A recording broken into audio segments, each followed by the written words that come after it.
Hello, and welcome to Navigating Cybersecurity via LabArchives, defining roles to strengthen data integrity and risk management. My name is Emily Reynolds. I use she, her pronouns, and I'm a white woman with medium length dark brown hair wearing a lime green shirt with butterflies on it. I'm a business analyst and CRM administrator on DoIT's enterprise CRM team, and I will be your moderator for this panel with Mary Murphy as our presenter. We'll begin with Mary introducing herself, followed by her presentation. Please place your questions in the chat and I will read them to Mary as we go. I will turn it over to Mary to introduce herself now and start her presentation. Thanks, Mary. Thanks, Emily. So just to introduce an introduction of myself, my name is Mary Murphy, as mentioned.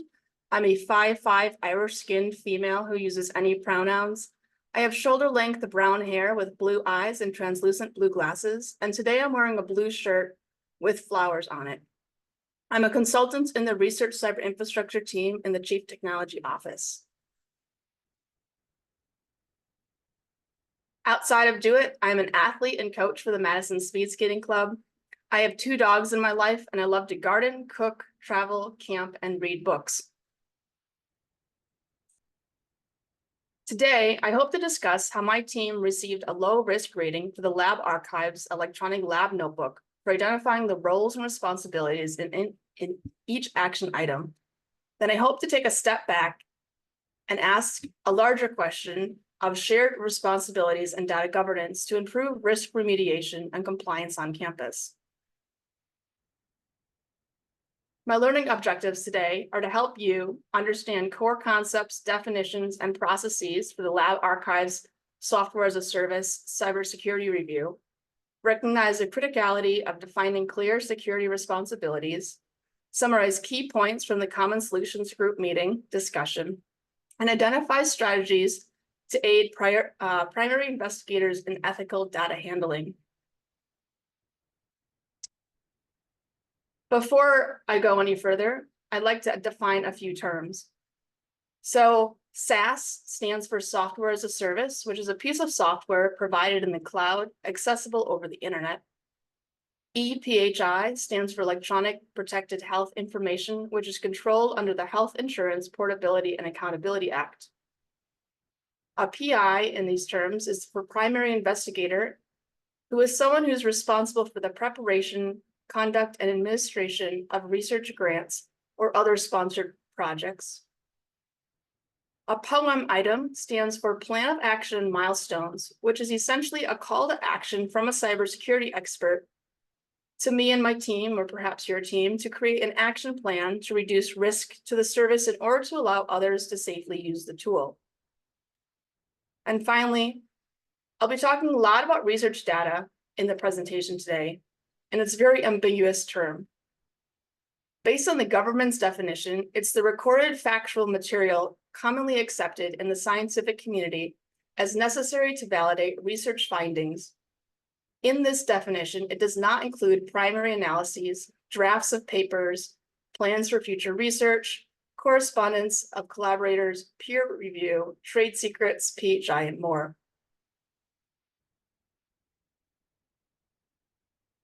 Now, let's take a look at LabArchives. LabArchives is a software as a service and is used as a digital tool within research labs to enhance their centralized storage, research collaboration, intentional and efficient documentation, version control, and audit logs. It's really meant to replace the concept of a paper research notebook and provides the means for a researcher to create a narrative of the research throughout its life cycle. It supports all data classification and file type attachments and has been recently approved for EPHI at UW Madison. LabArchives is still proud to offer unlimited storage within each notebook, and at UW Madison, we have a 4 gig limit per upload. These tools use and store notebooks within an AWS server within the United States.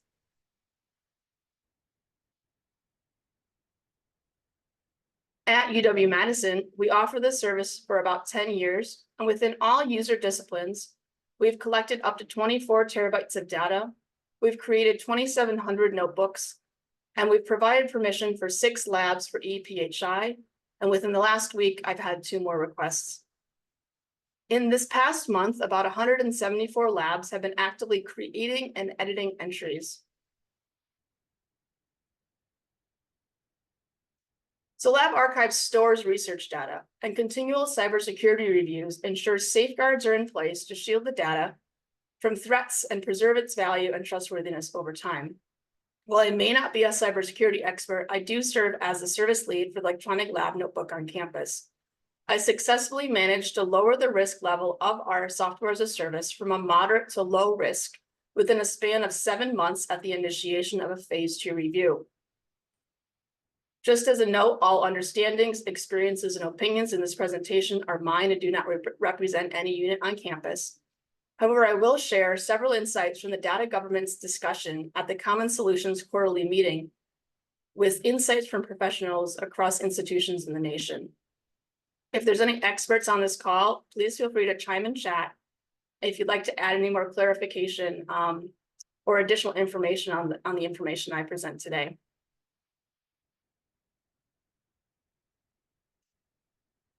So in order to understand the process I went through with LabArchives, let's just touch briefly on the different phases of cybersecurity reviews so far. So as I mentioned, I'm a coach. So to help me understand the phases and steps of these reviews, I made a coaching speed skating analogy. I hope it helps. In the phase 1 is the assessment phase, or I think early season competition analysis. The first step of this phase is preparation. As a coach, prior to a competition, I review and analyze my skater statistics, past performances, and I analyze their strengths and weaknesses and assess current training and equipment. And it's very similar within the cybersecurity reviews. Next step is risk identification. Again, as a coach, I work with athletes to study their competition as a race is approaching. We look at their rival skater techniques, track records, lap times, differences in start stance, general speed, team skating, mind games, and more of the competition. Third step is gap analysis, or I think areas of improvement. So once in a race at a competition, a skater does their best to earn points, qualify, and win. However, after a given race within that day of events, I might identify areas of improvement for the next race in the day. And we'll meet up with that skater once they're off the ice to communicate a game plan.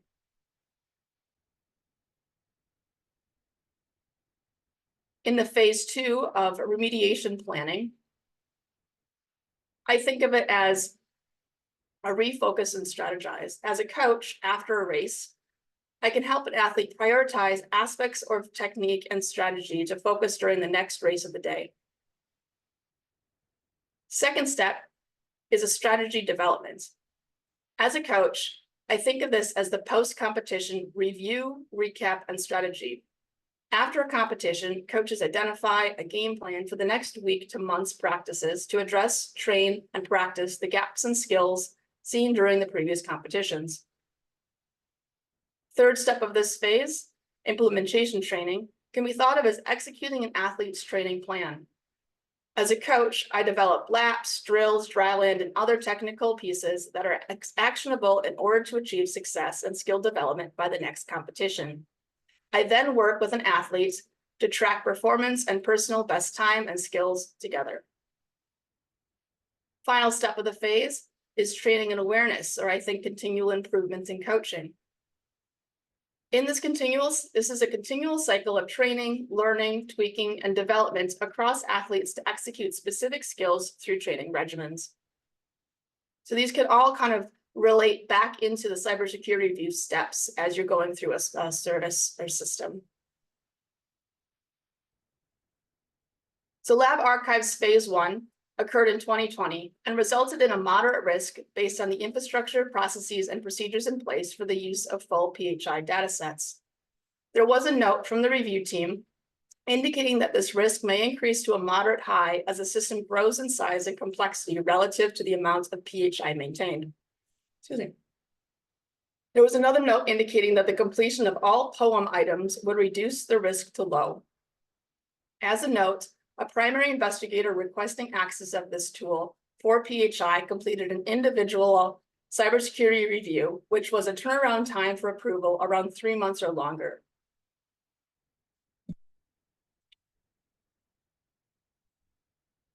So I jumped into the phase 2 cybersecurity review in September 2022. Some procedural drafts existed, but nothing was finalized or implemented. I completed the POA&M items by February 2023, and the final submission and report was written in March 2023 with the cybersecurity experts.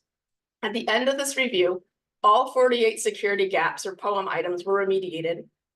As noted in the final report, all mitigations demonstrated an overt conscious efforts to secure PHI and LabArchives.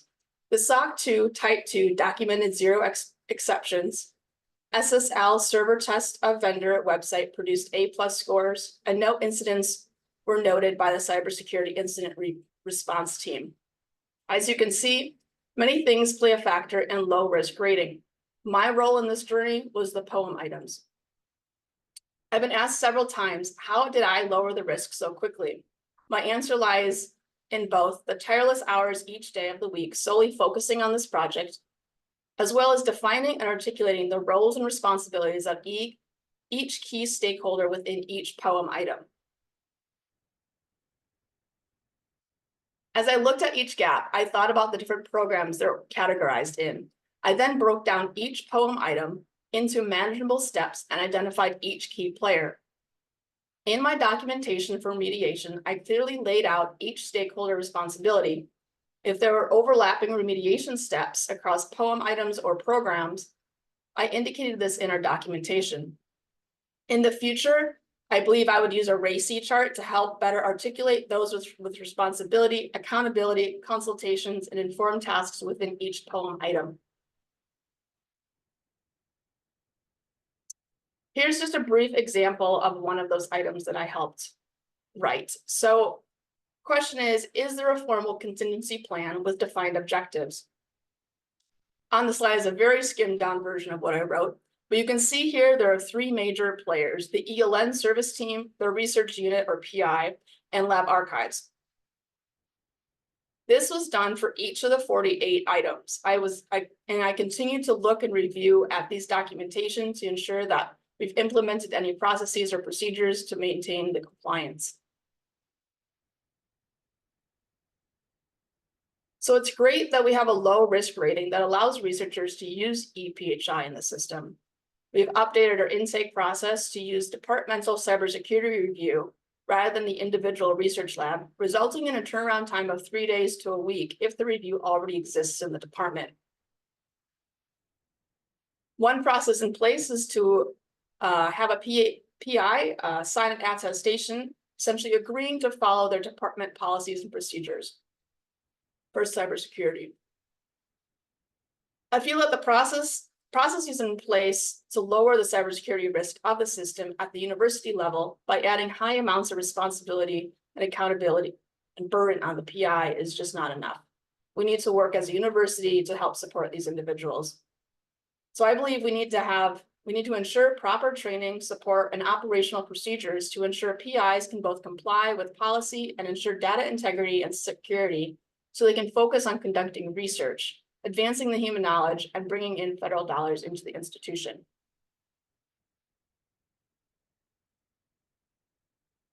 Any questions so far before I jump to the next section? None so far, Mary. Thank you. All right, thank you. So this brings me to the second part of my presentation. How can we better support PIs in governing and stewarding their data to ensure proper use and handling?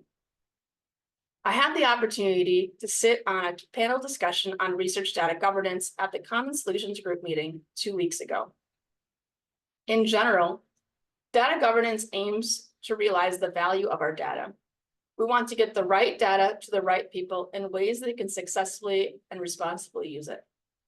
In an enterprise space, this means shared data definitions, data catalogs, steward roles, and literacy training.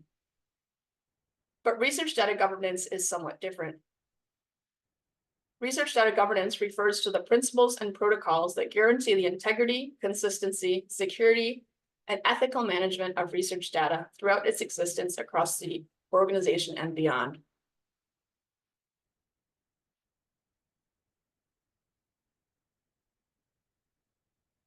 A few takeaways that I've heard across the 4 institutions represented during this discussion. Governance often exists, but little operational procedures are in place across departments. Little to no standards exist across campus.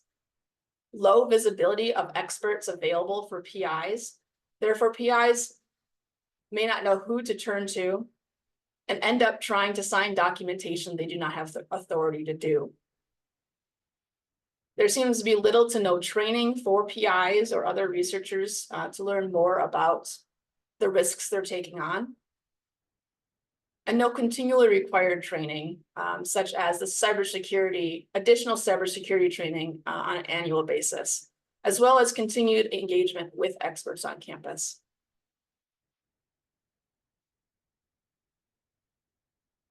So as we all know, research is messy and complex, and so is the data. Data governance encompasses so many areas of research data and definitions are not standard. Each discipline in research is unique and requires different controls, and so it's difficult for a researcher to know exactly who to turn to. As researchers are trying to navigate the surge of regulatory compliance and policies, even when they conflict against each other across institutions, funding sources, publication journals.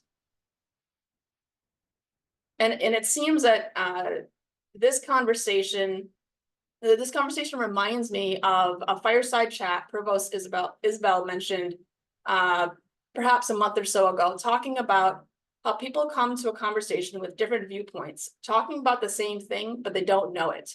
And so this happens in the same space. So people are talking about one little piece of the puzzle, and now it's time to bring it all together and get the big picture with all the intricacies.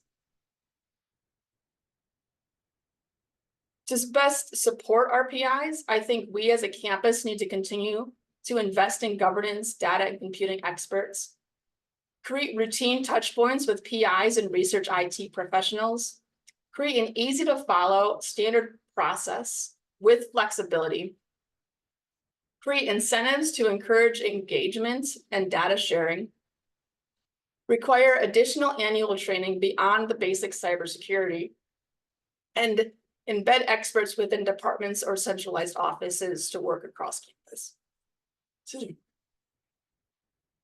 So I am also a gardener besides a coach, and I love turning to nature for answers. I feel that the campus could strengthen existing networks and resources to create and foster a mycelium research data network. If you don't know what a mycelium network is, it's essentially a web of fungi that connect trees and plants together to help build a communication and research channel below the forest floor. It's a decentralized system and is not unidirectional, but rather multi-directional exchange with no single leader that allows for balanced distribution of resources and allow it to stay resilient, efficient, and responsive to changing ecosystems. In the context of data governance, it suggests a collaborative framework where librarians, cybersecurity, compliance, cyber infrastructure professionals, and others, along with primary investigators, can all contribute to the robustness and resilience of data management and protection. To foster this network, I suggest leveraging existing communities such as the Conduits group of on research, computing, and data on campus. Establish a centralized hub for researchers to improve visibility of existing professionals distributed across campus, and delineate shared responsibilities to improve awareness and access to help. As you can see on the slide here, I was delineating the responsibilities based on a mycelium network, kind of based on some of the people in data governance on campus. We can also develop cross-training programs to capitalize human resources across campus on different projects, discover mutualistic relationships on campus for collaboration, create clear communications and operational procedures for data governance, and finally, invest in a customer relationship management system such as Salesforce to track and connect the decentralized interactions between IT, research and data computing, and researchers on campus. In conclusion, I believe that articulating roles and responsibilities will help support lowering an overall risk of systems while completing POA&M items in a cybersecurity review. However, though PIs are accountable for potential risk while conducting research, the university should improve support networks to ensure ethical and compliant handling. Finally, a mycelium research data network may be a good analogy to start building an interdisciplinary cross-campus research data support on campus. Thank you for your time, and do you have any questions? Great job, Mary. I especially liked the mushroom analogy. Hamak Gori is asking, are there any trainings for cybersecurity team UW affiliates? I am not sure. Is there any cybersecurity folks on the call? Feel free to unmute yourself if there are. Yes, actually, I am. I am Oh, a great. cybersecurity. I'm a cybersecurity specialist at Mortgage Institute of Research. So that's why I was asking. I really like the way how she went through everything, because I'm a sportsman myself too, so I can understand all the context that she was trying to create. Nice. Mary, maybe developing a training might be in your future. It sounds like. I'll add Thank it you, to the Hamak. running to-do list. Next question is from Dan Fitch. Can you expand on the role of conduits? Dan is completely unaware of this group. Yeah, I can briefly mention if anyone else is also on the call wants to speak up, go ahead. Conduits is really a community of practice that has been developed. Anyone is welcome. It's often, I think of kind of research cyber infrastructure or research data and computing. There's so many terms, but right now I know individuals from a research cyber infrastructure group, CHTC, data science hub, social science. I always forget your name. I'm sorry. Thank you. Thanks, Todd. Yeah, hey everybody. So part of the background with conduits was thinking about the distributed nature of research on our campus and how there are pockets of excellence all across campus, and that if a faculty member came to a facilitator or one of their first points of contact, and that person didn't know how to solve the solution or didn't know how to find the thing that was necessary, that they'd have this group of colleagues to be able to reach out to and say, hey, I've got a faculty member trying to do this, that, or the other thing, and I don't know the answer, but I need a community of folks to ask the question of. And that was kind of the origination of conduits. And so if you're a faculty facing person that helps researchers, we'd love to have you a member of conduits. The group is meeting, I think, next week to talk about the RISE AI initiative. So reach out to myself, reach out to Mary. Either one of us can connect you to that group. Thank you so much. For the benefit of those watching later, I will read Andrew's comment from the chat that the Institutional Review Board, IRB for research on human subjects data, could also be in the mycelium model. Certainly they are an important component of research on campus. Mary, I have a question. So how can institutions encourage PIs to proactively engage with cybersecurity and data stewardship experts to seek that guidance and support in fulfilling their compliance responsibilities? Yeah, thank you for that question. The first things that come to mind is really building the trust and having the visibility on campus with the experts on across campus. So with that comes kind of that Salesforce plug of having a customer relationship management system where you can see the interactions between different specialists on campus and research PIs, graduate students. You can see that all in one place, and then have a little bit better communication across campus. Another way to kind of encourage that is incentives. So you can create engagement incentives. Maybe that's part of an annual review and make it very intentional. You can also provide grant opportunities, make option. I guess part of the annual review would also allow perhaps increase in pay or promotions, some different aspects of that to say, okay, here's with this compliance, here comes the incentives, but also with that, as I mentioned, the trust, being able to actually reach out to someone and know who it is that can help. Other way to encourage it is also trainings, making sure that that's available for PIs or researchers to understand it. And then lastly, having those embedded, and I know people like this already exist on campus, so having individuals kind of embedded in a department or a school, or having a centralized hub, then be available to reach out to different schools and departments to be available for any sort of specialized questions. Great, thank you. That's really helpful.